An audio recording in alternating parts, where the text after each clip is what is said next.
My girlfriend says she's talking to her mom. I don't believe her. Hi everyone, welcome back to another Reddit cheating story. Before we start, please hit the subscribe button and click the notification bell so you won't miss another cheating story goes live.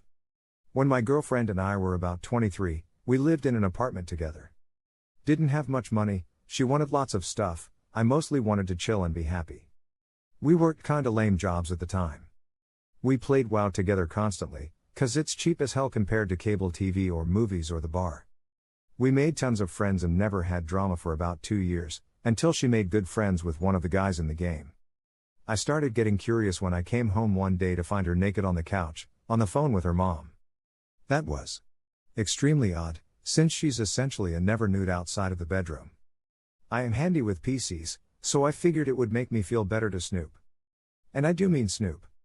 I dug into her chat logs from WoW, her email deleted folder, her text and call history on the phone bill, and found it all. She had been calling this guy basically all the time that our work schedules overlapped, and since our sleep schedules overlapped a bit too, that was their prime PC time. Pictures, videos, phone stuff of who knows what nature. Even notes in her diary comparing him to me. I went through as much as I could, shamelessly invading every millimeter of her privacy for evidence. I planted a keylogger on her PC and whitelisted it with her AV modules. This was a long time ago, it worked better than you'd think. When I was privy to every word they typed on the PC, I found they were discussing how they could meet sometime, the other guy trashing me super hard, and her lightly defending me but not much. It's hard to describe, because my rage and pain were so elevated at that point, the memories don't stick very well for that part. I confronted her about it mildly to give her a way out, at first. I was genuinely in love with her, and even in my blinding anger, I felt there had to be a way to fix it. I told her something seemed off. She said it was all good. I asked if there was something wrong, or if she wanted to take a break. She laughed and said don't be silly. I asked directly if there was someone else that was making us feel standoffish, and she got a bit upset that I'd even suggest that. It was all pretty cliché, I realize now, but it didn't register at the time. I waited another few days to let her think and ask the same questions again. This time, I handed her her diary and pointed to the comparisons, which were not ladylike. She lost her temper, screaming about privacy, which I don't blame her for, but I'm still not sorry. Part of it was genuine, but part of it was clearly because she did not want to face this issue directly. She wanted to wait until she had her ducks in a row and make a clean split when she was ready. I told her that we were officially splitting up, but I wasn't leaving. Her internet would be shut off for gaming and Facebook, and that all of her email now went through a proxy that I had access to. I'm not even sure what I did was legal, and it sure wasn't moral, but to be honest I did not care. I had the ability to force the issue, and I decided to. Eventually, we did have the conversation. I think it took 2 days of complete silence to get there. She told me she didn't love me anymore, she was in love with the other guy, that I was not providing her with the life she expected, which was true, my job sucked, but fucking ouch, and she wanted me to leave. I told her very evenly that I would be taking all of my things, which included most of her things, with me. She started making a list of what she wanted to keep, and I told her she would have to physically stop me from removing it from the apartment. I took everything I had bought. About a week passed with no communication. My calm attitude did not hold up outside that door. As soon as the challenge was out of my face, I collapsed like a useless baby that didn't know what it wanted, and sobbed. All the way to and from my parents' house each trip, every night in bed, on breaks at work. I was pathetic, in every definition possible. But I thought about it. This girl was ridiculously attractive, so far out of my league, dude, she wasn't crazy at all despite all these goings on, she was always honest and kind up until this started, and I couldn't find anything about her besides this incident that wasn't amazing.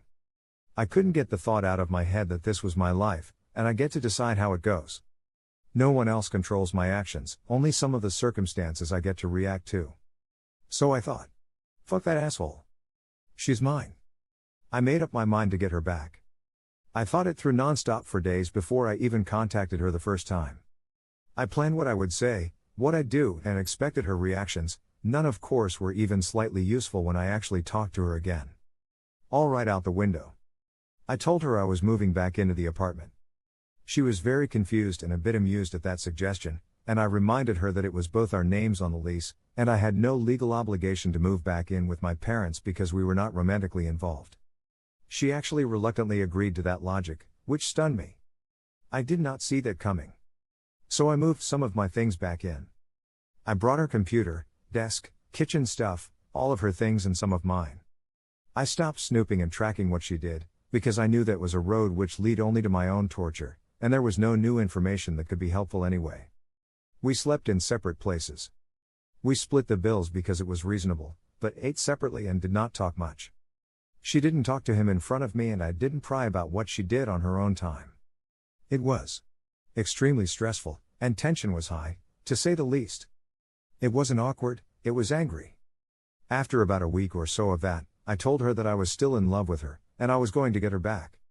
Randomly, as she was watching TV or something and I walked through the room. She just stared back at me, and said nothing. That was a humongous win, as far as I was concerned. Nothing at all was going the way that sitcoms had told me it would, so I didn't really know what was coming next. I just did what felt right. A few days later, she asked a very strange question. She asked if we could have sex just as friends. She made it clear she did not love me, and didn't want to get back together, she just wanted to feel like a woman. I told her no. Again, she gave me a very blank look, and it was very strange for a girl who wears everything on her sleeve to just not have a reaction. She had the world's worst poker face, and yet there it was. I started telling her every few days or so that I loved her, and she started to reply. Not anything positive, just I know or okay. We started to occasionally watch TV together or text about groceries or bills. Still extremely platonic and tense, but they were words. I don't remember how long it was when she finally talked to me for real. She had tears in her eyes for who knows how long before I asked her what was wrong, in a very stoic, casual way. She asked me why I kept telling her that I loved her, and why did I come back? What was wrong with me that I was so stubborn? I told her the truth. I thought I was better than the guy on the internet, and I saw no reason to give up on an amazing girl. I really did love her, and giving up seemed like it would be a mistake in my life, even if it was kinda stupid to try. She said that she was very confused, and obviously still had some feelings for me because we'd dated for so long, but it was not the same. I told her that was about what I expected, and that was okay. After that, I started to try. I asked her what it would take for her life to be happy with me, even if I couldn't make it happen. I just wanted to know what I could have done beforehand. She did not have any real answers. I think the problem was mostly money, which is fair enough. No one likes to be poor if they have the chance not to be. I don't even remember how it started to turn around, but in time we had real conversations about it. We talked about good times, bad times, laughed and cried, all that generic shit that makes me sound like I'm writing a bad soap opera. I, extremely fortunately, started to make some rather decent income on the side by starting a small electronic support business out of home. It was nothing that would change anyone's life, but it was the first hint that I might not be a minimum wage loser forever at it since college. At some point, we did have sex again. We didn't discuss what kind it would be that time, or if we were in love, or if it was just FWB or anything.